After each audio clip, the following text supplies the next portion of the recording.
அன்பான உள்ளம் கொண்ட மேசராசி அன்பர்களே வணக்கங்க. இதுதான் நம்ம சேனலுக்கு ஃபஸ்ட் டைம் வரீங்கன்னா சப்ஸ்கிரைப் பண்ணுங்கள், ஆல் பட்டனை கிளிக் பண்ணுங்கள். அப்போ தான் நம்ம ரெகுலராக போடுற வீடியோ உங்களுக்கு வரும். அன்பானவர்கள் மேசராசிக்காரவங்க, அன்பானவங்களுக்கு மட்டும் கிடையாதுங்க, ரொம்ப அறிவானவங்களும் கூட. நீங்கள் பார்க்குறதுக்கு ஏதோ இவங்களை பார்க்கறதுக்கு ஏதோ அப்பாவி போல், அதாவது இவங்களுக்கு இல்லைதா அப்படிலாம் ஒன்றும் கிடையாது, ரொம்ப அப்புறாணியாக இருப்பாங்க அப்படின்னு நினைக்காதீங்க. எந்த விஷயத்துக்கு எப்படி பேசணுமோ அப்போ எப்படி சொல்கிறது, பூகம்பம் இந்த மாதிரி அப்படி, அதாவது என்ன சொல்லுவாங்க, புயலுக்கு முன் அமைதி அப்படிம்பாங்க இல்லைங்க, அமைதியாக இருப்பாங்க. ஆனால் அப்போ வரக்கூடிய புயல் எப்படி இருக்கும், அந்த மாதிரிக்கு இவங்க ஆற்றல் கொண்டவங்க, எதாக இருந்தாலும் துணிச்சலாக செயல்படக்கூடியவங்க தான். அவங்களுக்கு இந்த நவகிரக மாற்றங்கள் என்னென்ன நற்பலன்களை செய்ய போகுது, அதாவது அவங்கவுங்க வயசுக்கு தகுந்த மாதிரி 6லேருந்து 90 வரலாம், 100 வரலாம், அவங்கவுங்க வயசுக்கு தகுந்த மாதிரி என்னென்ன மாற்றங்களை இந்த நவகிரகங்கள் செய்ய போகுது அப்படின்னு பார்ப்போம். நவகிரகங்கள் எப்படின்னா உங்களுக்கு அப்பப்போ மாறும். உங்களுக்கு சனி பயிற்சி, குரு பயிற்சி, ராகு கேது பயிற்சி, அது தன்னோட இடத்தை விட்டு இன்னொரு இடத்துக்கு மாறுறப்ப பல நன்மைகள், பல மாற்றங்கள் ஏற்படும்.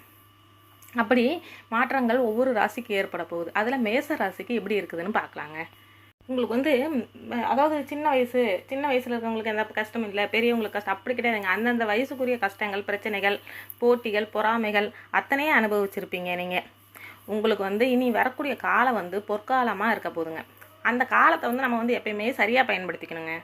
உங்களுக்கு இந்த காலகட்டமானது உங்களுக்கு நீங்கள் நல்லதாக நடக்க போகுது அப்படின்னா, எப்போ நீங்கள் வேறு எப்போ பாரு இப்படி தான் சொல்கிறீங்க. ஆனால் இப்போ நமக்கே 7.5 சனி வரப்போகுது, 7.5 சனி நடக்குது. இதில் உங்களுக்கு நல்லது எப்படி நடக்கும் அப்படின்னு கேட்குறீங்க. சனி பகவானை பொறுத்தளவுக்கு எல்லாருமே பயப்படுறாங்க. ஐயோ 7.5 சனி வந்துடுச்சு, அவ்வளோதான் விரைய சனி, அப்படி கிடையவே கிடையாதுங்க. இப்போ நம்ம எப்படின்னா, நம்ம என்ன செஞ்சுருக்கோமோ அதுக்கான பலன்களை கொடுத்துட்டு, கண்டிப்பாக சனி பகவான் நம்ம நல்லது செஞ்சோம்னா அவர் சனி பகவானை பொறுத்தளவுக்கு நீதிமானுங்க. நீங்கள் நல்லது செஞ்சுருக்கப்ப உங்களுக்கு பல மடங்கு நன்மையை கொடுத்துட்டு போவார். தீமை செஞ்சிருந்தோம்னா அதுக்கான பல மடங்கு தீமை தான் நமக்கு நடக்கும். அதான் நாங்கள் கர்மாங்கிறது. இப்போ நீங்கள் என்ன சொல்ல வரேன், இப்போ பார்த்தீங்கன்னா, இப்போ சனி பகவான் அதுக்காக எதுவுமே இல்லை அப்படி கிடையாது. சின்ன அதாவது இப்போ நம்ம சொல்ல முடியலைங்க, அந்த உடல் இப்போ எந்த பாதிப்பு இல்லைனாலும் அந்த உடல்நிலை லைட்டாக ஒரு மன அழுத்தம், என்னடா அது வாழ்க்கை அப்படின்னு தோணும். ஒரு பொருளாதார ரீதியாக சின்ன ஏற்ற இறக்கம், உடம்புல பிரச்சனை, அந்த மாதிரி சின்னது வருங்க. ஆனால் கடைசியாக போகிறப்ப உங்களுக்கு சௌபாகியத்தையும் அள்ளி சனி பகவான் கொடுத்துட்டு தாங்க போவார். நீங்கள் என்ன ஒன்றுனா இந்த காலகட்டத்தை சரியாக பயன்படுத்திக்கணும், ஓகேங்களா?